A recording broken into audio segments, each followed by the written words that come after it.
Introduction देते हैं वो हमें ये बताते हैं कि साइंटिफिक मेथड के इस्तेमाल से हमारी ज़िंदगी की हर एस्पेक्ट में बहुत बेहतरी आ गई है, हम बहुत फ़ायदा उठा रहे हैं।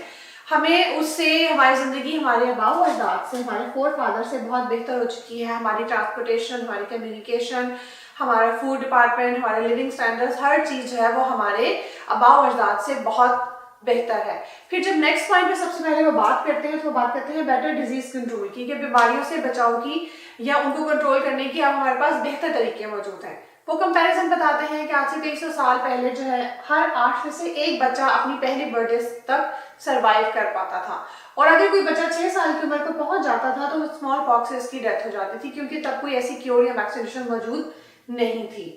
फिर वो कहते हैं कि एट द एज ऑफ 12 अगर आपने 6 साल की उम्र तक भी बीमारियों को सरवाइव कर लिया है और आप इतने स्ट्रॉन्ग, इतने हेल्दी थे कि आप उनसे बच के आगे आ गए, तो फिर आपको और कौन सी बीमारियां ऐसी थी जिनकी वजह से बच्चे या लोग अपनी जिंदगी से हाथ धो बैठते थे। तो उसमें measles, whooping cough, diphtheria, typhoid fever, इस किस्म की बहुत सारी बीमारियां थी जो बच्चों को जो है इफेक्ट कर देती थी और वो अपनी जिंदगी से हाथ धो बैठते थे या उनकी जान चली जाती थी, क्योंकि इनकी कोई क्योर या वैक्सीनेशन मौजूद नहीं थी। अगर आपने इस एज तक सर्वाइव कर लिया है तो उसके बाद आप किसी और बीमारी का शिकार होकर अपनी जिंदगी से हाथ धो बैठेंगे। फिर वो बताते हैं आगे कि अब हमारे पास ट्रीटमेंट है अगेंस्ट ऑल दीज डिजीजेस, कि अब हमारे पास इन तमाम बीमारियों के खिलाफ जो है वो ट्रीटमेंट मौजूद है। अब हमारी ज़िंदगी में 30 साल का इजाफा हो चुका है। अब हमारी जो एक एवरेज एज है वो 60 प्लस है, यानी 30 से हम 60 साल की उम्र तक अब सर्वाइव करते हैं और बीमारियों से बचाव के बहुत से तरीके और वैक्सीनेशन मौजूद हैं। और ये सब चीज़ें किस तरह से पॉसिबल हुई हैं? ये चीज़ें सिर्फ इसलिए पॉसिबल हुई हैं क्योंकि अब हम साइंटिफिक मेथड्स को यूज करते हैं। नेक्स्ट वो बात करते हैं बेटर सैनिटरी कंडीशंस, यानी सफाई सुथराई के जो हालात हैं वो पहले से बहुत बेहतर है। उसमें वो बताते हैं कि पहले पुराने ज़माने में या 100 साल पहले अगर हम देखें तो poor drain system and sewage system था, कि जो पानी की निकासी का इंतज़ाम था और जो गंदगी की निकासी का इंतजाम था वो बहुत ख़राब था या वो था ही नहीं। गलियों में हर जगह गंदगी और एनिमल एंड ह्यूमन वेस्ट हमें नज़र आता था। बिकॉज हमारे पास जो है आउटडोर टॉयलेट्स थे, बैरूनी टॉयलेट्स होने की वजह से हमें गलियों में, सड़कों पे हर जगह ह्यूमन और एनिमल वेस्ट नज़र आता था। गंदे पानी की निकासी का कोई ख़ास इंतज़ाम नहीं था। गलियाँ जो है वो गंद से भर जाया करती थी, या अगर पानी, बारिश हो रही है या घरों से पानी बाहर आ रहा है तो वो भी गलियों में वैसे ही बह रहा होता था, जिसकी वजह से भी लोग बीमार पड़ जाते थे।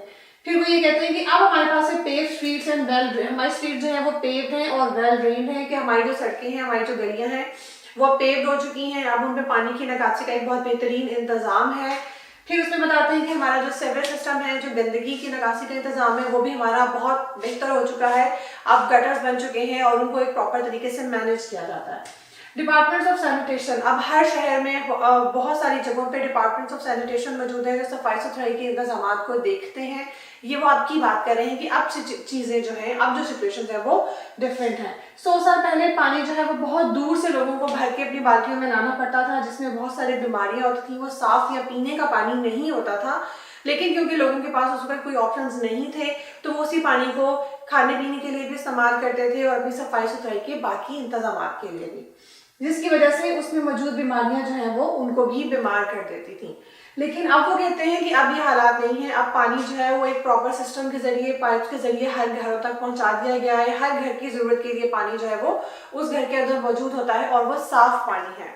फिर वो एग्जाम्पल देते हैं कि जो रिवर कोलोराडो है, जो कि लॉस एंजलस से 544 किलोमीटर अवे है, उसमें से उन्होंने अब प्रॉपर जो है वाटर सिस्टम बना के वहां से वो पानी शहरी इलाकों में ले आए हैं। तो ये कहते हैं कि साइंटिफिक मेथड्स की वजह से हुआ है, वरना शायद लोग पहले ये तसव्वुर भी नहीं कर सकते होंगे कि इतनी दूर किसी दरिया का पानी जो है वो आपके घरों तक आ जाए। तो इस पैराग्राफ में, इस पॉइंट में वो हमें ये बता रहे हैं कि साइंटिफिक मेथड्स की वजह से हमारी जिंदगी की जो रोजमर्रा की चीजें हैं वो कितनी इम्प्रूव हुई हैं।